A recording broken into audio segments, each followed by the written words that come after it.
Welcome to Standard Deviation. Did you already test it? Yes. Okay. Oh, God. A glimpse behind the scenes, and the walls came tumbling down. How's it going? Good. How are you? I'm doing pretty good. Yeah. It's been a while. It's been a while. I hate you for that, because now every time I say that, I hear that. It's been a while. Anyways. It is June 14th, 2020. We are in the midst of, maybe the end of the world. Hard to say. At the very least, the pandemic, the old COVID-19 is going strong. Mm-hmm. I believe I saw this morning that numbers are rising drastically in 17 states. But that's okay, because John Pence says everything's under control. So I believe him. John Pence? Isn't that the vice president? No, it's with a T, right? No, it's Pence, something Pence. Yeah, it's something Pence. Why not just John? John's a good catch-all. It's fine. Wow, I'm suddenly really embarrassed that neither of us know his first name. Should we Google it? Is it not? I don't think it's John.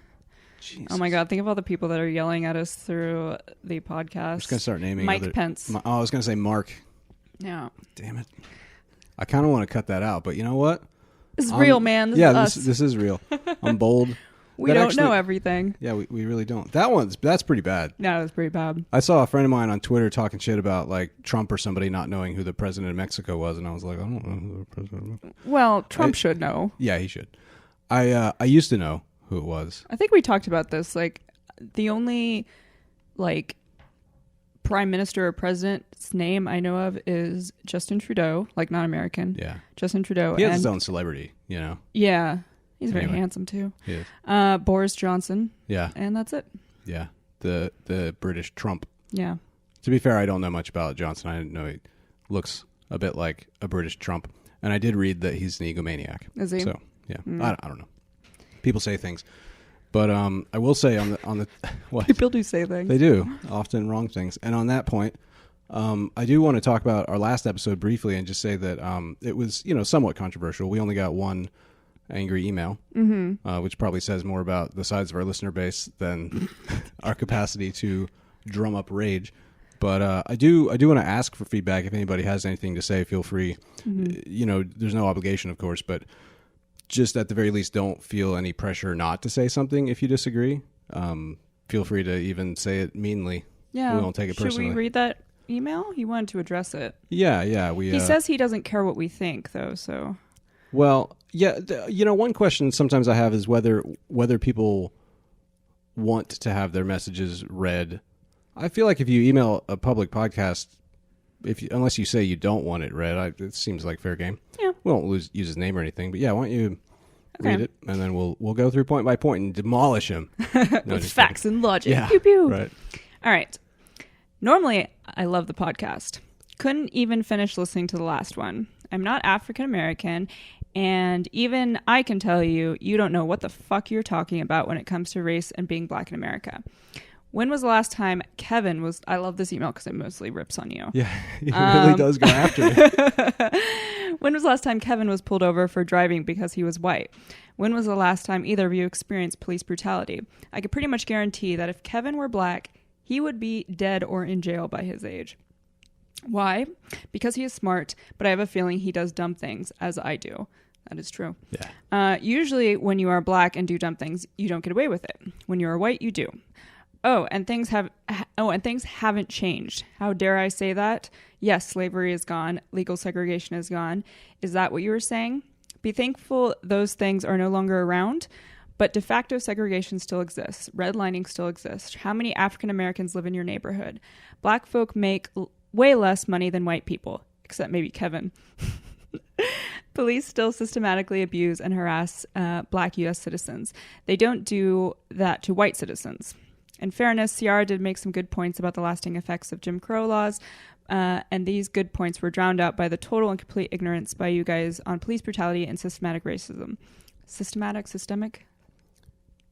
They're both words. I don't know which one he used. I can't see it from here. Oh. Are they different? Systematic and systemic? Yeah, I think systematic refers more to an approach to doing something, doing it from a system orientation, whereas systemic means it refers usually to something arising from a system within the system. I didn't know that. Okay. Was the data you used on deaths per year at the hands of police accurate? I have heard part of the problem is there aren't good statistics on those numbers. I can't believe I'm even writing you this email. I really don't care what you guys say. I guess I'm just pissed because I really look forward to your podcast, and now it's kind of ruined it for me. Just trying to say it's a big fucking problem, and perhaps you guys just don't see it because you're not African American, you haven't experienced, and you're blind to it. I still love Ciara's laugh, though. Thank you. I detect a whiff of bias in this email. Can you pull a little closer so I can see it? Mm-hmm. So first, I want to thank this fella for sending the email. And I don't mind when people are upset as long as things are basically civil, meaning like no threats are issued. So I'm good. Yeah. So let's talk about it. You said a lot here. Where should we start? Yeah, I say we should start at the beginning. I'm just kind of skimming it. Don't know. Okay, we don't know what we're talking about when it comes to race or being black in America. I definitely don't know anything about being black in America. From a subjective point of view, yeah. Yeah. And by the way, for those who didn't hear the last episode, I won't try to summarize the whole thing, but essentially we contrasted with the current prevailing idea of rampant systemic police brutality against black Americans. We brought up some data indicating various things, one being that the trend is in the opposite direction strongly. I think like a 90% reduction in the last it's decade dropped or something. Dramatically. I recently heard on Sam Harris's podcast that according to his data, white people are actually more likely to be killed by the police, both in terms of raw numbers and adjusted for crime rates. And I will say, just as a general caveat with any data, I don't trust any data. I'm never vouching for data, but we have to start somewhere. And if there's problems with the data, we should find the problems. But in the meantime, we can't just pretend the data don't exist. Yeah, data is as flawed as it is, and how people can interpret different ways and all that. It's the best method we have to look at what is objectively true. Yeah, and it can definitely be misused, weaponized, like that saying, lies, damn lies, and statistics, and even when you're not deliberately manipulating data, it can still cause harm if it's wrong or if it's interpreted incorrectly. And I will say, too, just touching back on the last episode, we weren't denying racism exists or that police are sometimes racist and sometimes kill black people because they're black. I think we're mostly talking about the figures that are maybe not what people would expect based on the popular narrative. Being black in America, I don't think I claim to know what that's all about. When was the last time Kevin was pulled over for driving because he was white? Well, I don't know. And the thing is, usually when one is pulled over for being a certain race, the cop is not generally going to tell them that. Having said that, I would expect I've never been pulled over because I'm white, if I had to guess. Granted, that was probably hyperbole, but that's the answer. When was the last time either of you experienced police brutality? I don't think I've ever personally experienced police brutality. I've been arrested. I've had confrontations with police a number of times. As a ute. You were a bit of a troublemaker in your day. Yeah. And I don't, off the top of my head, I don't think any of them were excessively forceful with me. You? No. I'm a woman, so statistically I'm far less likely to experience police brutality. I mean, the gender gap between that is far larger than the race gap that everyone's talking about. So really, I think cops are sexist, not racist. Yeah, they should beat up more women. No, I've dealt with cops a handful of times, and it's certainly never been even handcuffed or anything like that. And just it's the handful of times I've dealt with them, I dealt with a range of really nice, decent cops to cops that were kind of dicks. So yeah, same. Yeah, I mean, I've known plenty of cops. I have cops in my family. I dated a cop once. I've known cops socially, some of them were great. Whether they were the ones I knew socially or the ones arresting me. Your dad was a cop. Yeah, and some of them were great people. Some of them were seemed to be more like the stereotypical bully cops. I imagine most are somewhere in the gray area. You know, everyone has their moments. And I will say that I think the police force does attract a disproportionate number of bad apples. There's a number of professional fields that, at least according to the data I've seen, seem to draw disproportionate ratios of psychopaths. Specifically, that includes the police, the clergy, unsurprisingly, doctors. Among doctors, I think surgeons are even higher ranked. God. Yeah, and it makes sense because these are all positions of power. Yeah, you know? And a position where you cut people open. Yeah. Jesus Christ. Yeah. Okay, so moving on. I can pretty much guarantee if Kevin was black, he would be dead or in jail by his age. So that, I think, is catastrophic thinking. Yeah, and I mean, I will say, just it's a good point to bring up that there is a lot of hyperbole in this email, and I don't want to split hairs too much, but that's fallacious. It is catastrophic thinking, and it's. I don't fault someone for speculating about something like that, but I think that the rhetoric that we use matters a lot. If for no other reason than a good point is obscured by excessive verbiage. Yeah, this reminds me of, and the story is going to feel like it happened like a million years ago, even though it was like a couple weeks ago. But the Amy Cooper dog park fiasco that happened. I can't remember if we mentioned in our last podcast, but I'm sure a lot of our listeners will remember there was this really damning video of a woman with her dog. And when you saw the video, this woman was like really hyped up and angry, and she was yelling at the person recording her, which was a black gentleman also named Cooper, to no relation. I forget his first name. And she was saying, "Get away from my dog, get away from me." And then she's like, "I'm going to call the cops and tell them an African-American is harassing me and my dog." That's still so funny to me because she was polite enough to say African-American. Yeah. She's being PC while though it had these like weird, undertones, threatening undertones. And then she calls the cops and her voice gets increasingly hysterical. It sounds like she's just like kind of speaking this way to make the situation sound more dramatic so that the cops will come and punish this guy. Anyways, it didn't look great on her. It wasn't, certainly didn't paint her in a flattering light. I would say, it was probably racist what she was doing while she kept saying African American harassing me. She kept emphasizing that. And this woman, just real quick, the disagreement was that she didn't have her dog on a leash and he was there bird watching. Yeah, and he did make an opaque threat. What did he say? Something like, I was just about to get into that. Okay. So this is the video you saw, and the after effect is everyone was getting mad. Even when I saw it, I was like, fuck this racist bitch. This crazy psycho. And then the internet did what the internet does and started doxing her and started finding her real name and started finding where she worked, got her dog taken away, got her fired.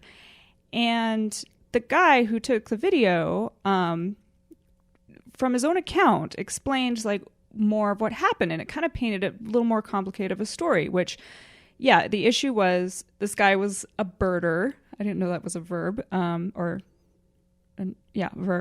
And this woman was in an area where your dog was supposed to be on a leash, and he's one of those busybodies, and it was just like, lady, you need to put your dog on a leash. And it seems like he was probably being pretty polite about it, and she was refusing to do it. And so he said, and this is where it gets kind of tricky, is he's like, okay, you can do what you want to do, but that means I'm going to do what I want to do, and you're not going to like it. And then he reaches into his pocket to pull out a treat with the idea that like dog owners don't like it when strangers give their dogs treats. And so from his point of view, like his tactic was to get her to get the dog on a leash. From her point of view, what the hell does that mean? Like, you're not going to like it? Like that, are you poisoning my dog? Like that sort of thing. So I can see how that, could be threatening. And I think it makes the story a bit more complicated. And I think her reaction was unwise and didn't make her look good. But I think it is far worse to gang up on this woman and, get her arrested or not get her arrested, sorry, but get her fired, get her dog taken away. And a lot of the rhetoric I kept seeing was her calling the cops was a death sentence. Yeah, she was trying to get him killed. Like, do you know how cops treat black people in America? And people were saying this, thinking that was true. And the likelihood of that happening is next to zero. It's very unlikely. Very, very, very unlikely. And it's... And who knows what was going through her head, whether she thought that was a death threat. I don't know. I think more like she just wanted to get the guy in trouble. Right. But the key is that we're talking about hyperbole and rhetoric, and I think that's why you brought it up. And it's what she did was wrong in various objective ways, but attempted murder is a different thing that's also wrong. And there's no need to conflate them. Right. You know? And I can see if somebody's excited, then maybe they'll throw off a phrase and, equate things that aren't equivalent. And then usually when people do that, I hope they still are willing to retract it later if it ever comes up. But this was a pretty solid narrative, a very popular narrative being distributed. Mm-hmm. And that's silly. It is. Because how are we going to ever talk about real issues if we can't even stick to just basic facts? Mm-hmm. Attempted murder is that's not what she did. Yeah. She didn't do that. Yeah, she made a false police report, and that is bad. She's wasting the cops' time. You know, luckily no one got hurt. Well, and she should be charged for that. Whatever the standard, people get charged for that. It's illegal. Yeah.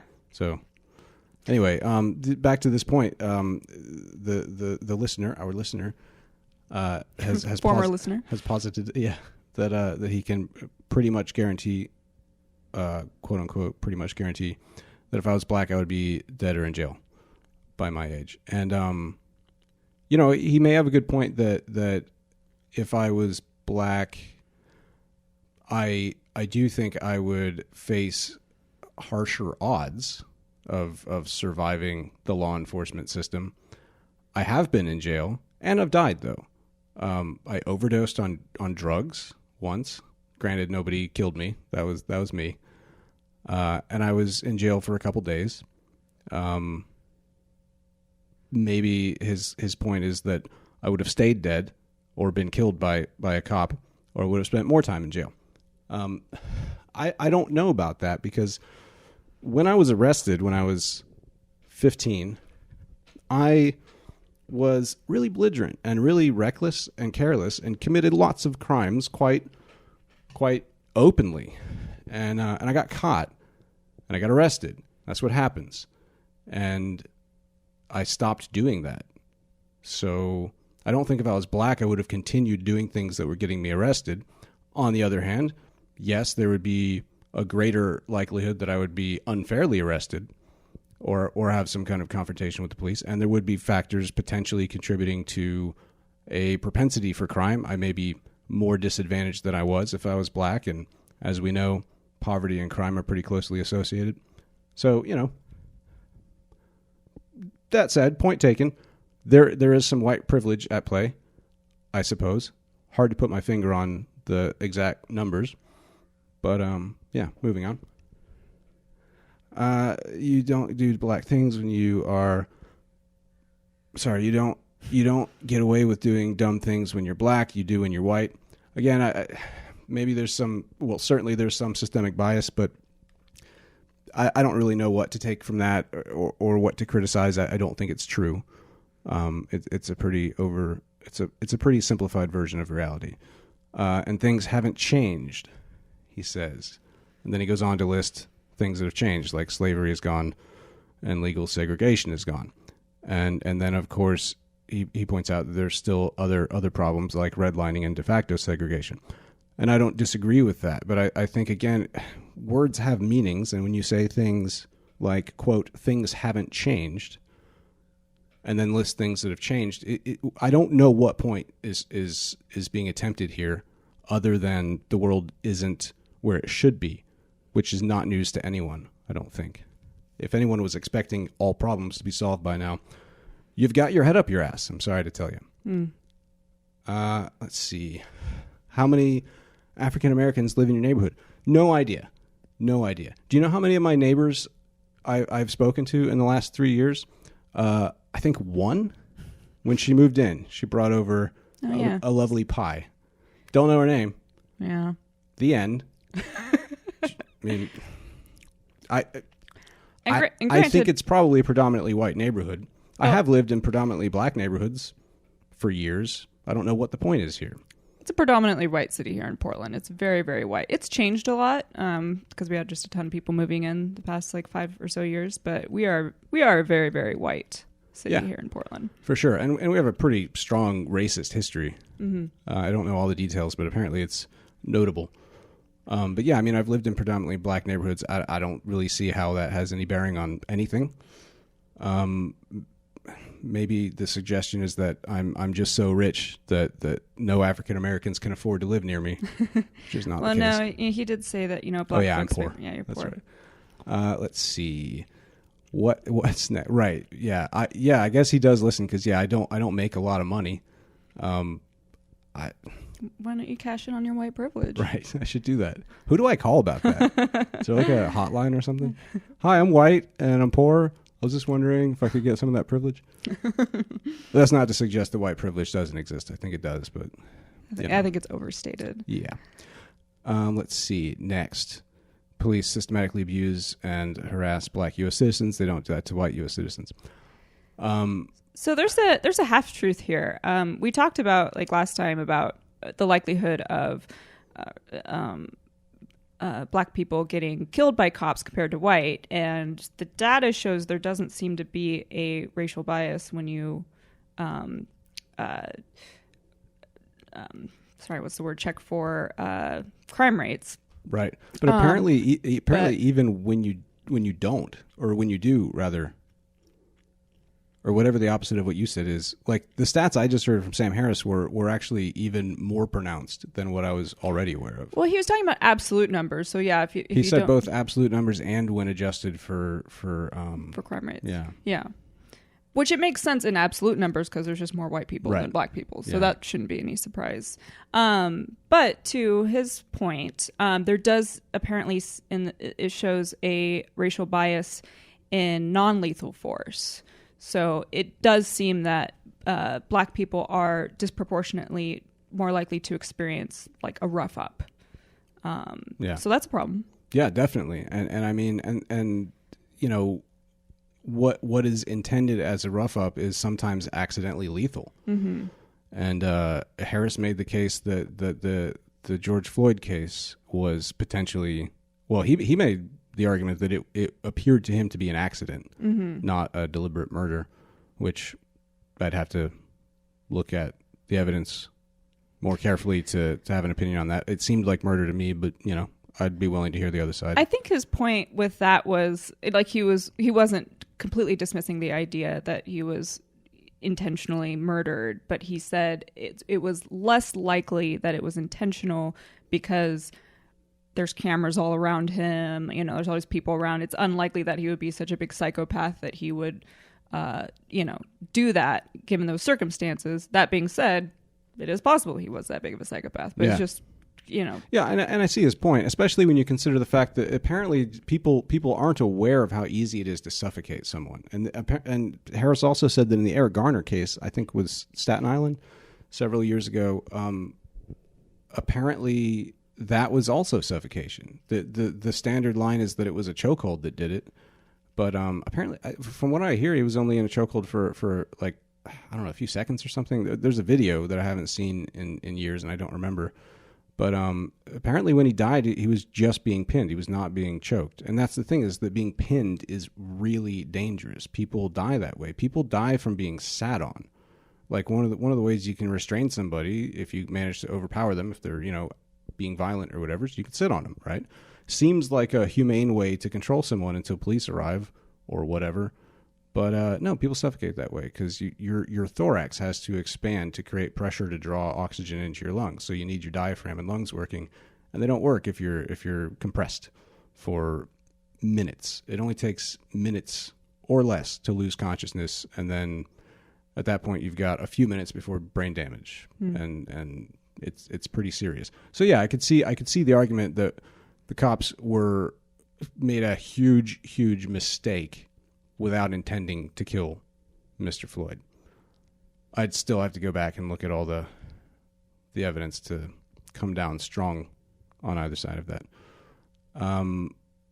let's see. And then he says that the police don't systematically abuse and harass white citizens.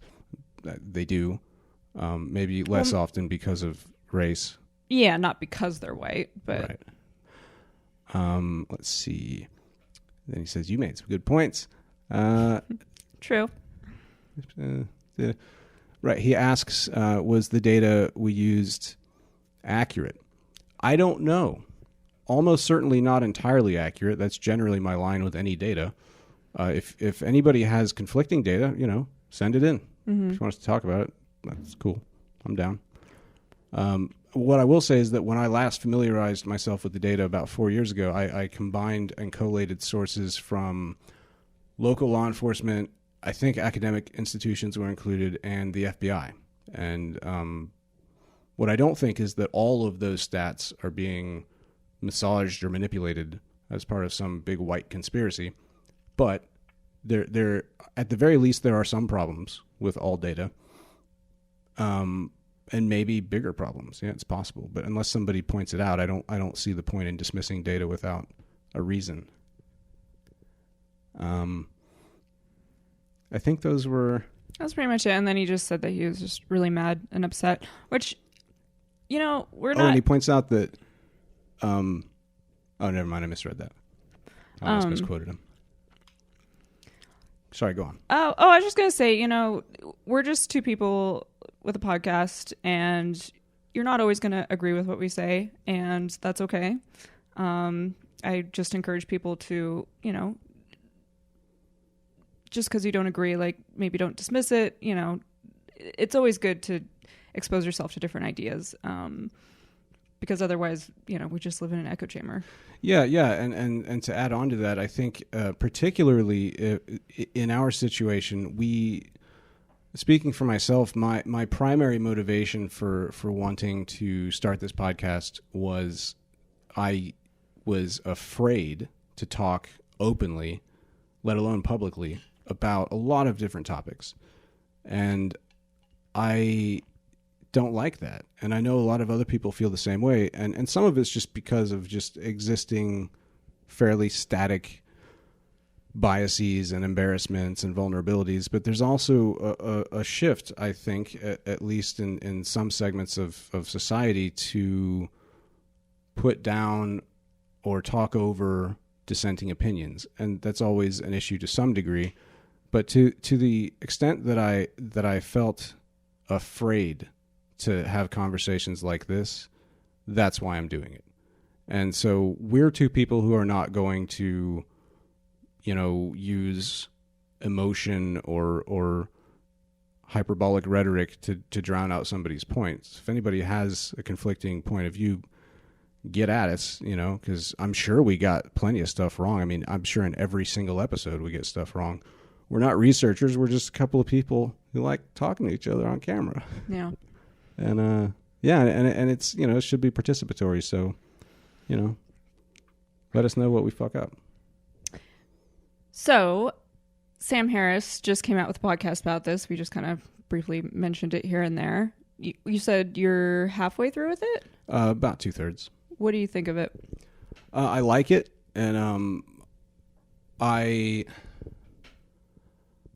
was a little distracted for part of it. I think there were some things that I would want to maybe just things I would disagree with, either in phrasing or even in principle or in content. Overall, I like the episode. I like what he's saying. I like that he was vulnerable to do it, to get out there and cite these statistics. I mean, it's one thing for us to do it. We don't have a particularly large audience. I think it would be hard to cancel us, Yeah. I mean, like... Cancel us from what? Right. But Sam Harris is, it's a different story. Granted, he has proven resilient to cancellation attempts. But, I respect that, and I think it's important that people do it. And I'll say he probably got some stuff wrong too, but, his point that he made fairly well with all his caveats is that as you're listening to it, he was addressing most people. I think you may have emotional reactions to some of it, and that's not an argument. And I think that sums it up really well. it's fine to have emotional reactions to things. I certainly wouldn't suggest anybody suppress emotions or that they're wrong for having them. But I think there's a time for emotions, and they, generally speaking, don't contribute much to rational discussion or progress. And his willingness to go out there and say that and put forward ideas that are important, or even that he thinks are important, whether he's right or wrong, I think that's cool. Yeah, I respect it. I loved the episode. I thought it was great. It touched on pretty much everything that I've been kind of thinking and mulling over the past couple weeks. And I've just to put my bias out there, I've loved Sam Harris. I've loved him. I've been following him for like 10 years. And so I tend to really like the things he says and the way he thinks. And I just really appreciate how rational he looks at things and how calmly he is able to articulate himself. And it's oddly comforting to me that he gets shit on all the time, because if he can get shit on, then, we're definitely going to get shit on, because I am like nowhere near as like eloquent and well thought out as he is, or anywhere near as smart. But I really, really do recommend that episode. I think it really just touches on what I think is a mass hysteria going on right now. And there's some reasons for it, but a lot of it is blown out of proportion. And I'm afraid that the way we're handling it right now is deeply counterproductive and harmful, and is going to put us in a worse place. Yeah, I think you have reason to be concerned about that. And for those who want to hear his episode, it was number 207. It was called Can We Pull Back from the Brink, released on June 12, 2020. Yeah, you're right. Things are... So here's... I've mentioned before the concern with information. And so just to recap, I recently started looking into the Bulletin of the Atomic Scientist that's been around since I think the 40s, after the atom bomb was developed. It's a publication and a group that get together and put out reports essentially assessing existential risks to humanity. They have the famous doomsday clock. And they, in recent years, they've expanded their territory from just nuclear war to include climate change and disruptive technologies. And disruptive technologies, I think that's a big one. I think that it's hard to say what an existential threat would actually look like if it manifested. I mean, potentially something like wiping out every single human in the world, more likely wiping out a shitload of humans and rolling back the progress of cultural institutions and civilization and technology by millennia. I think that's fairly feasible. And I think that disruptive technologies are a significant risk on that front. And one in particular is things like social media. So social media allows for, I mean, I'm certainly no expert, but two things off the top of my head that are really threatening, I think, about social media. One is that the speed and virality of communication, of memes, of ideas spreading among people, whether valid or not, is itself risky. That's dangerous. I just thought of a third thing. In addition to that, these platforms are so successful because, by and large, they leverage human biases and tribalism and fear and anger. They leverage human emotions that are destructive on a massive scale. That's a problem. And then beyond that, those problems kind of combine to ironically, the spread of misinformation has this effect of also making people trust information less. And I think that's, in a weird, ironic way, I think that's one of the false ideas that we have right now, is that information is subjective. The irony is that largely comes from the bullshit information, and it is bullshit. The information is not subjective. There's room for interpretation in different types of information, but facts are pretty straightforward often. Mm-hmm. It's hard to know what they are a lot of times, but this idea, and I think that kind of also ties into another point I wanted to make about, I was thinking about common sense earlier. So I was thinking about some of the conversations and arguments I've had with friends recently about different topics. There's certain demonization practices that go on all across the political spectrum, but I see it a lot among my friends on the left because I'm on the left. And I see some friends, virtually all my friends, really going after people like Jordan Peterson. And Andy Ngo is another one, the journalist. And one of the things that struck me about these issues is that they are so hyperbolic. Usually I don't argue with people in hyperbole, and especially friends, or actually I'm probably more likely to argue with friends in hyperbole because we're close, less bounded by rational dictates and whatnot. But my point is that some of the arguments I've made to friends of mine appear to be outrageously obvious and fact-based. And the counter-arguments to them are usually sometimes just a system of misdirection and strong words and feelings. So do you have an example? Well, no, I don't. No. I was thinking of one conversation I had recently with a friend of mine, but he was drunk, and I don't want to, that's not a good example to use.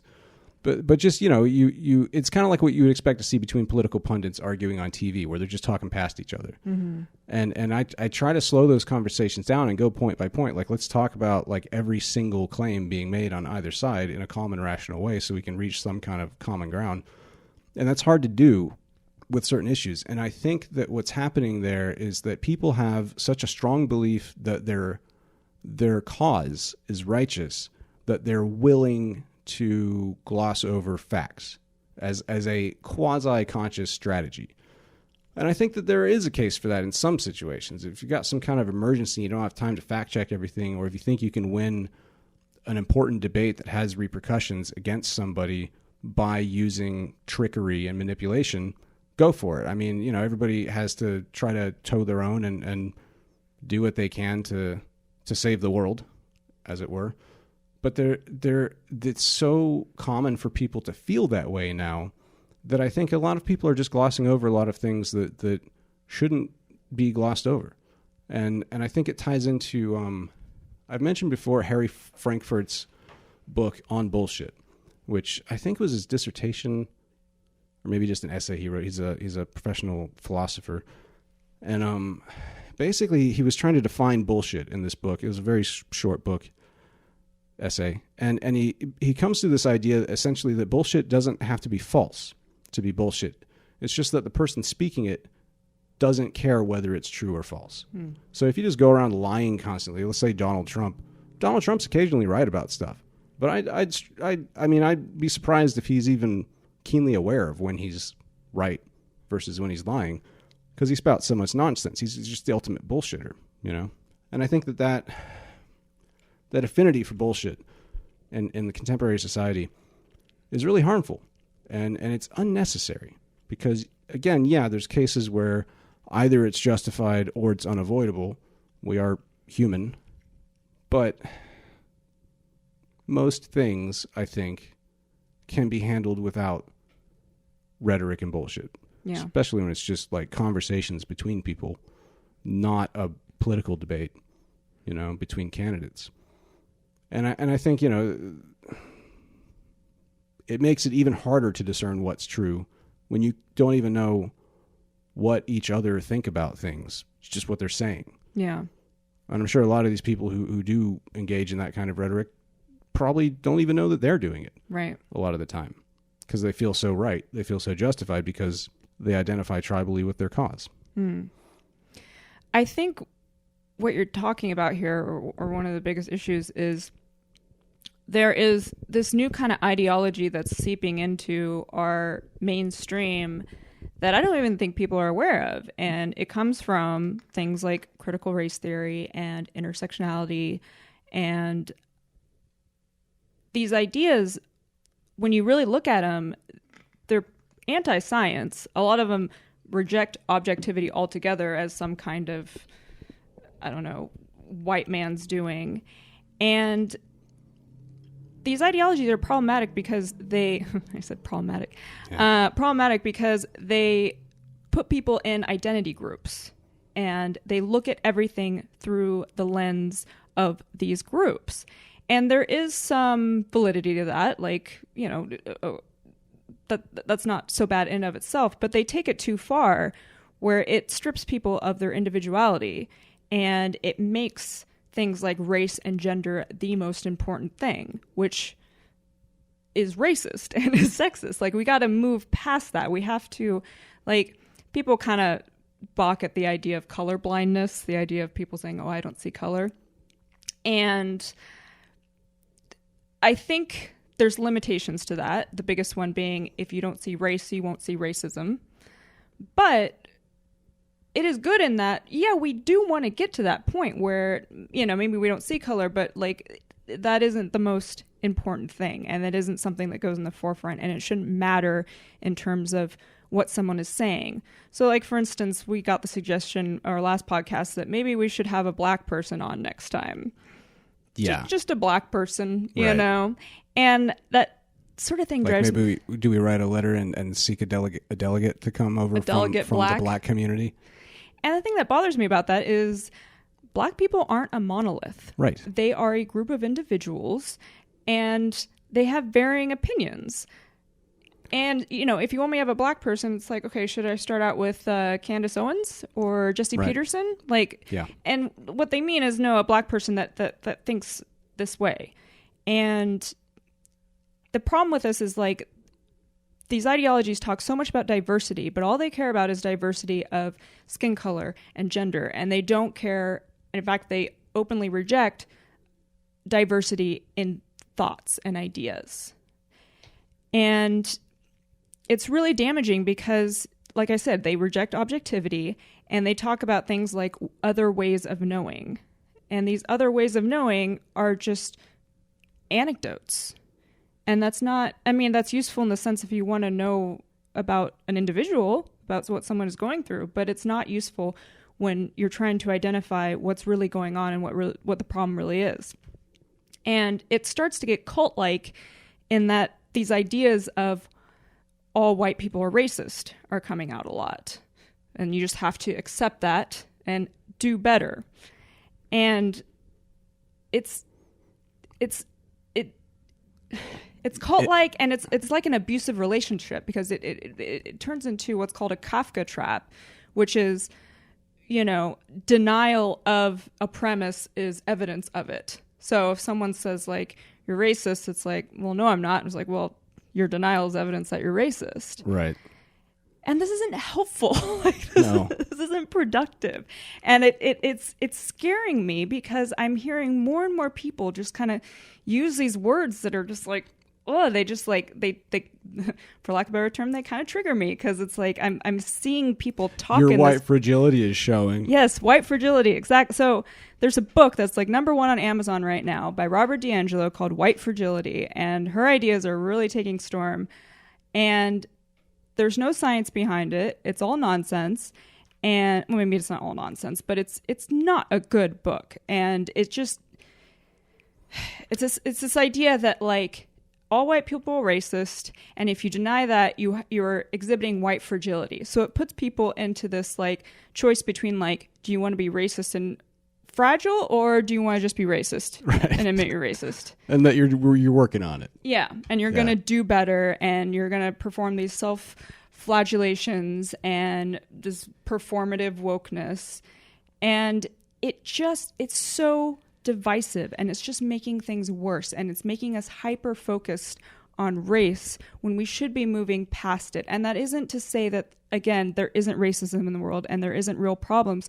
It's to say that it's distracting from the real problems. Yeah, and it's incredibly obscuring to the logical landscape. So, like, one of the trends that we see, and all this stuff you're talking about, I think broadly is what some people mean when they talk about postmodernism, which is something that I won't claim to completely understand. But it's this idea of moving past narratives and explanations based on mechanistic understanding of series of events, cause and effect, that kind of thing.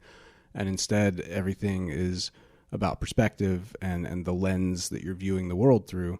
And certainly that has a role to play. But this habit also brings in tow the tendency to want to redefine words. And this is where it gets... To me, this is another one of those things that I think this is obvious and common sense, I'm perplexed when people don't agree. But I think that taking a word that has a definition and then deliberately, consciously changing the meaning of the word, specifically when it's tied to ideology, but really just in general, is always going to make things harder to understand. It's going to make communication more difficult. It's going to make social change more difficult. So like one thing specifically I can talk about is racism. Racism, the way I understood it growing up until the last couple of years, is when you believe that race has a direct effect on the value of a person. And that some races are worse than others. That's racism. It's pretty straightforward. But now what you hear is that racism is like a behavior. So like, for example, if you're not out there marching and protesting with the Black Lives Matter movement, then you're racist by enabling racism.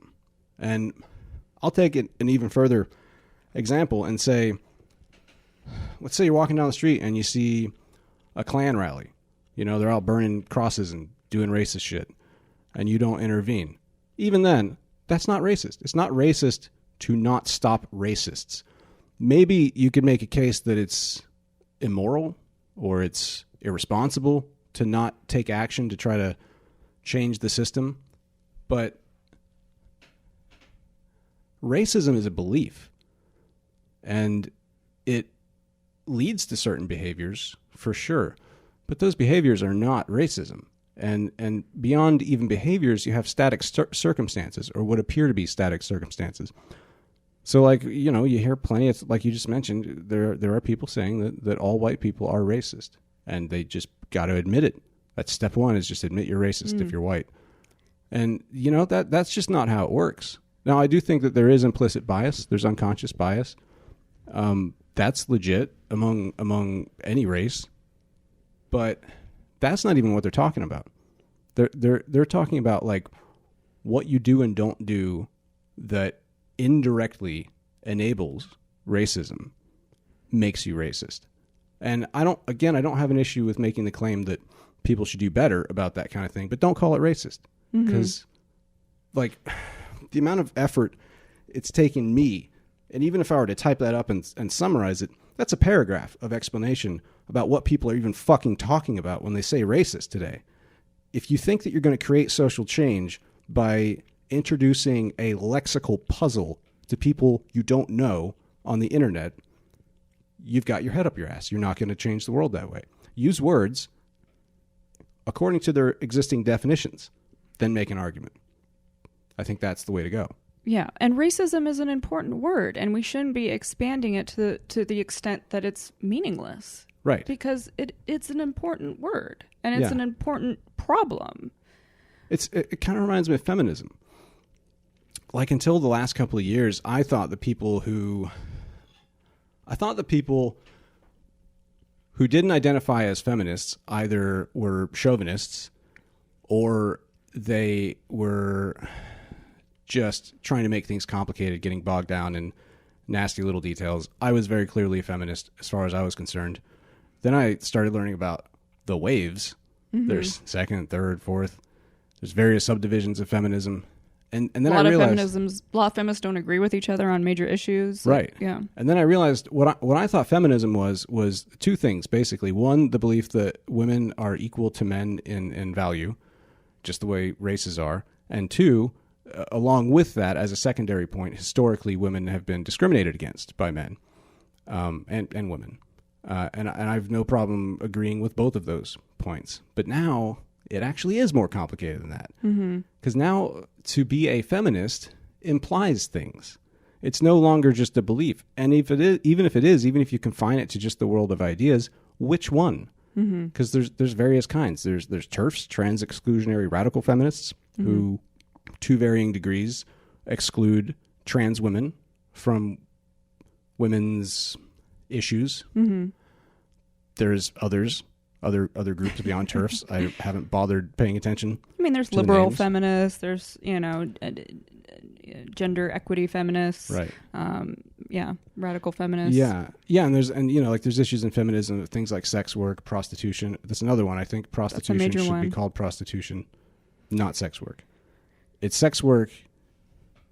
It's in the category of sex work, but to erase a word and replace it with a more generic word is to confuse everyone. Yes, I There's agree. lots of kinds of sex work, and there's lots of kinds of prostitution, I'm sure, but they're not equivalent, and that's silly. I think we all know that prostitution is within the superset of sex work. So, in case people don't know what you're talking about, I think a good example is like prostitution. I think is literally having sex for money. Right. I would consider myself a sex worker. I've never had sex for money. I don't even take off my clothes. I don't do hardcore pornography, but I sell videos that are meant to be jerked off to, So in that sense, it's, we are both sex workers, me and prostitutes, but our work is very different and our lives are very different. And I like the term sex work in that it's unifying and it makes it sounds legitimate. Well, yes. I mean, which I think sex work is legitimate work. And it's nice because there's issues with what is called whorearchy, where certain women in certain subsets of sex work think they're better than other, like for instance, I could say like, oh, I'm better than a prostitute because I don't do that gross stuff. I don't even take off my clothes, and strippers might do the same thing, and whatever. Girls who just do hand jobs instead of full penetration. Like there's so many different varying ways that you can look down upon, other women for whatever, doing something that they deem more degrading. But when you have a term like sex work, it unifies everyone, but it's like, hey, come on, we're all in this together. And in that sense, I do like that. I like that it has that use. But I also agree with you in that it is, it's such a wide umbrella term that we don't want to get rid of the specific words to identify, specific jobs within sex work. Yeah, because I mean, the reason for language is to describe things. Yeah, that's the fucking point. That's why we're talking. It's why we use words. Right. Like, why would you blur those lines? It's crazy. For an ideology, that's the worst reason. God, I can't. I mean, at least do it because you're stupid. But doing it for an ideology, like you just really need to chill. Just one thing I want to quickly, all those distinctions between different types of sex work that you were just outlining, like those are the kinds of things that lead to things like obscuring words and having different schools of feminist thought. In my perspective, I don't have a problem with different schools of feminist thought. Those are philosophical and they're abstract and they're theory and a lot of them are very intelligent. And I think it's great when people really dig into topics and try to isolate implications, limitations, all that stuff. But I also think that is a lot of that's in the weeds compared to things like women's suffrage, decriminalization of sex work. These are issues that are major, and they're affecting many, many women and men on a massive scale right now. And those things need to change. In that sense, I'm a feminist. Where it gets confusing, I bow out. I have thoughts about various subdisciplines within feminism, but I don't think they're important to policy. Mm-hmm. And that's kind of my point. Yeah, you're touching on something that I learned recently that I thought was like super useful and touches on a lot of this, which is the Motte-and-Bailey Fallacy. So it comes from this I forget the actual history, but it's like the way they used to build like areas of town, I think like in Ireland or something, where the motte would be up on this hill and it would be this sort of area that had the most protection. And then the Bailey was kind of this area down below where people would kind of work and live, and it was like surrounded by a moat. So the idea was that if this area were attacked, you would go up to the moat because it was the most like protected place. Up to the Bailey? Up to the moat. Oh, okay. And the fallacy is this idea of combining two different ideas, and the motte is the most reasonable one. So things like feminism is about equality, Black Lives Matter, anti-fascist. These are all things that people are like, yeah, of course, obviously. And so you get people to agree with that, and then the Bailey part of it is where things get a little bit confusing of like, well, let's abolish sex work, or let's club journalists over the heads. Let's or abolish the police. Let's abolish the police. And when you're like, wait, I don't really subscribe to that. And then it's like, oh, well, do you not think Black Lives Matter? Do you don't think women are equal? Are you pro-fascist? Right. And that stuff just drives me nuts. There's a difference between either the literal words of a movement or the definition of a movement and how that movement is performing. And I think people should be extra careful about scrutinizing movements that strategically name themselves like this. Yeah. It's like there's that episode of Parks and Rec where there's a group called the Reasonableists. Right. It's the cult that believes that intergalactic lizard god is coming to melt everyone's face off with his fire breath and eat their souls. But they're called the Reasonableists. Yeah. So it's hard to argue with them, Like, oh, you're anti-reason? Okay. And this is something that's been done throughout history. I mean, the Nazis were briefly called the what was it? The National Socialist Freedom Party or something. Right. They always take the word freedom. It's always in there. Yeah. But the Nazis were not a party of freedom. Right. I think it's fair to say. So yeah, I know, right? Breaking news.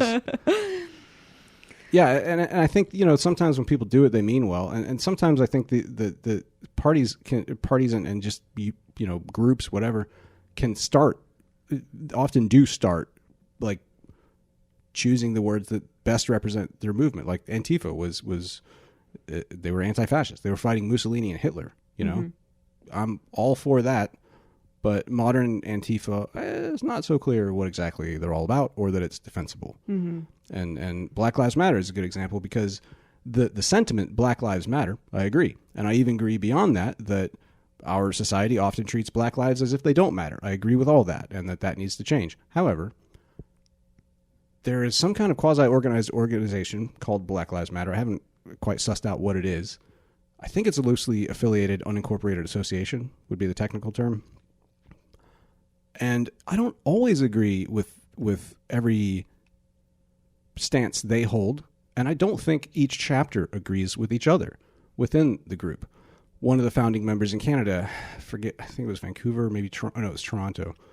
She apparently, according to an article I read, is, I guess you could say, a black supremacist. She had some Facebook posts about melanin being, I think, a substance that transmits and stores wisdom, and therefore white people are less human. She said whiteness is not humanness, and that white people concocted white supremacy to protect themselves from extermination by black people because we're inferior.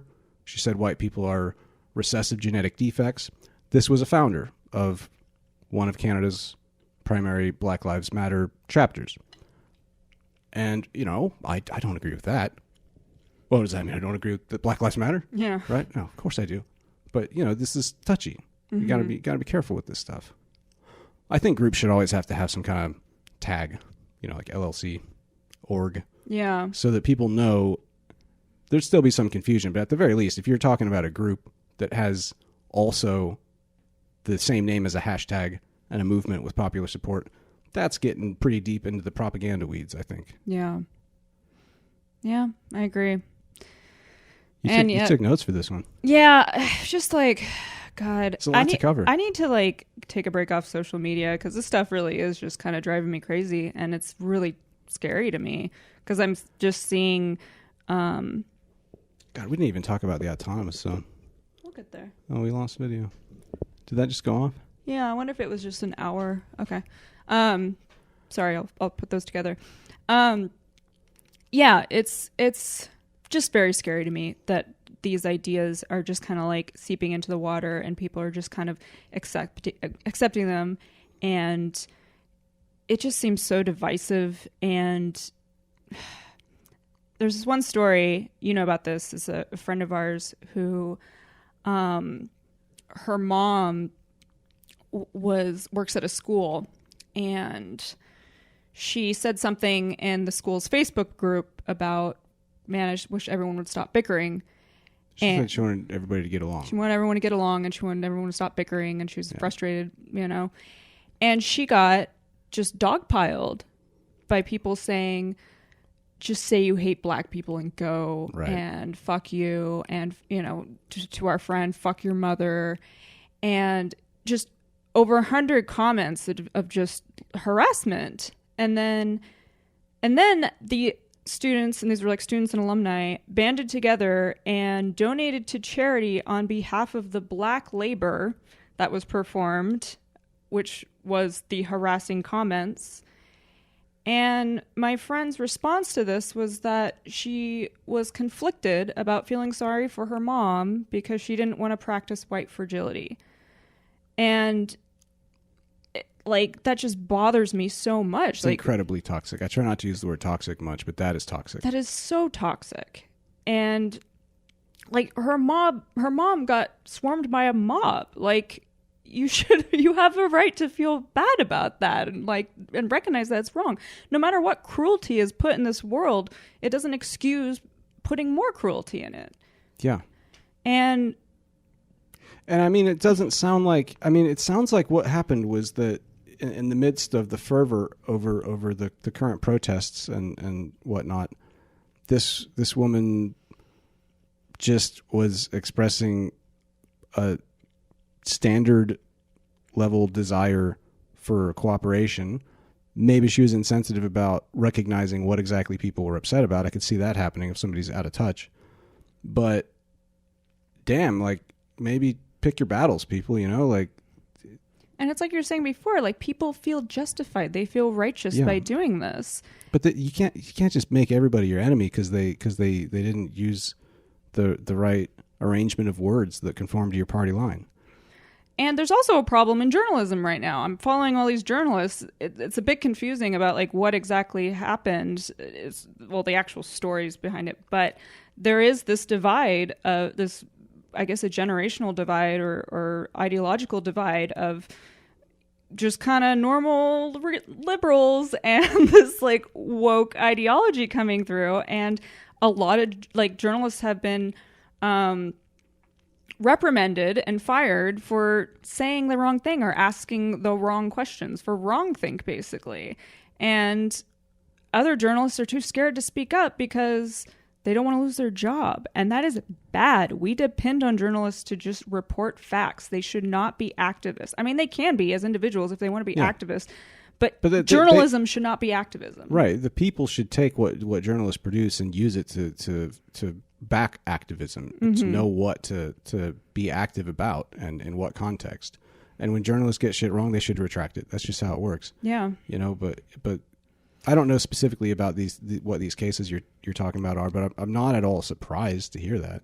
Yeah, Matt Taibbi wrote a good article about it that's been going around. What I like is that people like Deborah So, who became a journalist, she was a neuroscientist specializing in, her dissertation was on paraphilias and hypersexuality, but she also wrote a lot and researched a lot about gender science and gender neuroscience. And it was so controversial and impossible to get any honest work done without sabotaging herself that she said, fuck it, I'm going to be a journalist now. Started writing opinion pieces and reporting on exactly those issues that were that controversial. And I'm so respectful of that and platforms that let that happen. Because even if I don't agree with her on everything, which I've heard a few things I don't agree with her on, I really don't think she should be fired for saying them. No. And so the shit is getting into journalism. It's also recently something like 100 health experts signed their name on this letter saying that they supported the Black Lives Matter protests in spite of the fact that we're living in a pandemic right now. And their reason was that police brutality is also a health issue, and it apparently trumps COVID. But they don't support the lockdown protests. And that is so, immensely hypocritical to me. I'm so sick of the hypocrisy of people saying that these protests are valid and the lockdown protests weren't. And they're straw manning the lockdown protests, saying that it's just a bunch of selfish people that just want haircuts. And you know what? There was a lady with a sign that said, "I want a haircut." Those protests should not be judged by one lady with a sign in the same way these Black Lives Matter protests shouldn't be judged by the riots, because Black Lives Matters, even though I think they have their flaws, they are a peaceful movement, and I give them credit for that. So, but some of the further, best content I've seen through these protests has been from Black Lives Matter representatives who are putting together very cogent cases, very clear points and demands and analysis, that was just an aside. Yeah, and so my point is, like, health experts are making this claim, but my point about the lockdown protests is that is also a public health issue.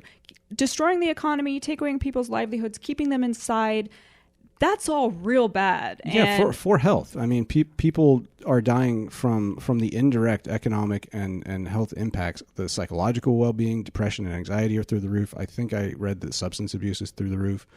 The idea that one type of indirect cause of ill health is fine and another isn't, at the very least they have to acknowledge what kind of math they're using to determine that. Because so far the pandemic in America has killed 120,000 people. Mm-hmm. And let's say, and minorities are disproportionately affected by it too. Right, that's another good point. And let's say, okay, so cops kill around 1,000 people a year of all races in the US. Let's say those numbers are massaged. Let's say it's twice that. 2,000 people a year. Well, let's say half of them are black. 1,000 black men, mostly, a year killed by police in this totally bullshit imaginary scenario I just made up. 120,000 dead in the last 2 months from the virus. So let's talk about what kind of math health experts are using when talking about what's justifiable and what's not. Yeah. I think the point I'm trying to make is people need to stay in their lane. Journalists should be journalists and health experts should be health experts. And if you're a health expert and you also want to be an activist, great. But when you are speaking as a health expert, you need to just say the facts, like the reality of, like, look, this is what will happen. This is what we see, how many people are going to get sick and die if you protest. And then leave people with that, give people that information so they can decide for themselves whether it's morally righteous or good. These institutions are crumbling because they're getting too involved in this, and it's going to lose people's trust in them. Yeah. I mean, it already has majorly. Yeah, for sure. And I mean, we haven't even talked about, like, the influence that the pandemic has on the civil unrest, the protests and the riots and everything else. And I don't mean to take any validity away from those movements by pointing out the context of the virus, the utter lack of leadership from our federal government, the general panic, the huge economic impacts that the bottom half of the economic ladder are experiencing, the health impacts of all that, the uncertainty, the stress, the lack of jobs, the lots of time on Instagram to go coordinate things like an autonomous zone in the middle of Seattle. I think that at the same time, it's possible we would still be seeing something similar to these same level of protests and hopefully change because of things like the George Floyd killing, even without the pandemic. That's entirely possible. But I also think that people are definitely losing their goddamn minds because of things like the pandemic. I think that we are experiencing mass hysteria, as you put it, and it's hard to pinpoint exactly which things are hysterical and which aren't. But I can tell you that a couple months ago, listeners may recall that I started speculating about the collapse of civilization. And riots were one of the metrics I listed, increasing numbers of riots. And I remember I saw a riot in upstate New York, and I was like, oh, that's evidence. Maybe the civil unrest is growing, right? Mm-hmm. We've never seen rioting like what's happening now. I don't even know if they're still happening, but what we did see, it's I think unprecedented in terms of scale. Or even just protesting in all 50 states. That is amazing. Yeah, it is amazing. And it's really cool in some ways. But a lot of this is also very concerning because it's the kind of stuff I was concerned we would start to see. And I believe I said it on the episode, in 2 months to 2 years. 2 months was my best guess. 2 to 3 months is what I was, just based on nothing, really just based on intuition. I felt like we'd start to see civilization unravel, probably breakdowns to civil infrastructure, I was thinking would be the biggest problem. I haven't even checked the stats lately to see if that's happening. But this is concerning, and I guess my only point is that it is important to keep in mind the context and the fact that we tend to function as a society in large part due to unspoken and often unconscious agreements about equilibrium. And it's not a good state that most of us live in, but it's relatively static. Mm-hmm. And that's out the window now. And it's really hard to say what's going to happen next or if the system will correct itself. I think that a lot of people are taking for granted that it will. And I think those same people probably wouldn't disagree with the idea that when civilizations collapse, it's hard to see it happening while it's happening until it's past the tipping point. Right. Let's talk about the autonomous zone. Okay. So a few days ago, Seattle created an autonomous zone, aka CHAZ, aka CHOP. Protesters in Seattle, correct. And I thought this was fucking hilarious when I first heard it, because it was basically just these protesters came in, they made these crude barricades and had these signs saying "No cops allowed," and there was very quickly a warlord like taking over. I do want to interject real quickly. So I'm seeing conflicting reports about where some of this information is coming from, and, right. and things like warlord, like that word. It's a little dramatic. It's pretty loaded. Yeah. Some people are saying that there actually is a push by right-wing conservative conspiracy media to just bullshit their way into convincing everyone. Yeah. But on the other hand, there are people walking around with machine guns. Mm-hmm. And one in particular, the warlord, Raz, mm-hmm. who's a rapper. I'm seeing some people say he's just, one of the leaders, but there's no centralized leadership. It's all an anarchic unit. Mm-hmm. He's certainly not a warlord. But then other people are like, okay, well, let's talk about optics then. What is he doing with an M15? Right. Anyway, go on. Yeah. His story's a bit confusing. I heard that they asked him to leave and he's not involved anymore, so that's fine. I have also seen various screenshots from Fox News where this photoshopped image of a leftist militant with like a bright green face mask, literally photoshopped in pictures. The exact same image. And once you see it, he doesn't even look like he's blending in. Like the lighting is off. Like he's clearly not there. So there's some confusion about it. And obviously people have their own agendas. My point is, I thought the whole thing was hilarious and silly. And my own mea culpa, like to their credit, it seemed to be very quickly turning into something pretty cool. The pictures I've seen lately it looks like this like nice street fair. There's art, memorials, people are handing out food, like that sort of thing. And fuck yeah, that's great. Like I'd certainly rather see that than people burning shit down. So I think that's pretty cool. I'm scared about how it's going to end, though. So the autonomous zone is took over I shouldn't say they took over the police precinct. The police precinct is in there, and apparently they left. Yeah, and they kind of took over in that sense. People have been burning down police precincts. Right. So they kind of took a more passive approach to it and kind of let them do this.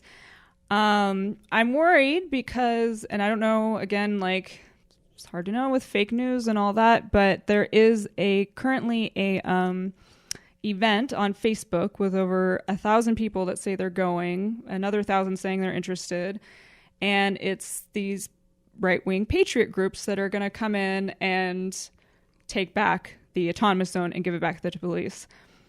This is going to be on the 4th of July, apparently. I don't know if it's all a troll. I don't know if it's real. Hard to say. I mean, here in Portland, there's brawls between these patriot groups and Antifa all the time, so it seems certainly in the realm of possibility. And that's really scary with all this civil unrest that's going on. I'm afraid people are going to get hurt. Yeah. And so, we're talking about a civil war. Yeah, because I mean, the other thing is, like, let's say there's more of this, or let's say that happens, and then there's repercussions to whatever the outcome is, or let's say the National Guard intervenes to protect the autonomous zone from these armed patriot groups, and then that turns into an armed conflict between the National Guard and and the autonomous zone on one side against these patriot groups, or vice versa. Maybe the National Guard comes in and takes it back. Who knows? But any of those things, like if this all just happened overnight, if this was 6 months ago, the world was basically whatever bullshit state it was in as per status quo, and then this happened overnight, and then those factors were at play, that would be an unpredictable situation. Mm-hmm. But this is not the status quo. We're in uncharted territory here, and if anything, what we're seeing in terms of overall patterns is degradation of institutions and a rollback of civilization. Mm-hmm. And for an armed conflict to occur between basically a secessionist state within a city, within a state, and anybody else, that is a civil war. Mm-hmm. Questions of scale aside. Yeah. And civil war was one of the other things that I said a couple of months ago, maybe we're looking at. Not to say that I'm right yet, but, one of the ways I put it is like this. I'm not saying that I think civilization is collapsing. I'm not saying I think it's the end of the world. What I am saying is that if you put the question to me to highlight how it would be different than what we're watching right now, I wouldn't know. Yeah. So it's going to be interesting to see how things play out. Mm-hmm. I kind of wanted to... Should we keep going? I know we're past an hour. We're pretty far over. All right. We'll wrap it up, I guess. Save it for the next episode, though. Okay. I like your note thing. Thank you. This is nice. Yeah. It's cute. I've been thinking stuff. Yeah. Having thoughts. I think I covered my notes. Your Bullshit. Two Common sentences. sense. Ask for feedback. But yeah, I'll repeat that again. Please send us feedback or questions or, support or donate to our Patreon. Mm-hmm. Whatever. Donating is good. Yeah, donating is good. Yeah. Yeah, we like money. As the righteous truth tellers that we are. Right. And as our listener pointed out, I'm poor. So give me your money. And check us out at standardpodcast.com. And be safe out there. All right. Bye, guys. Bye.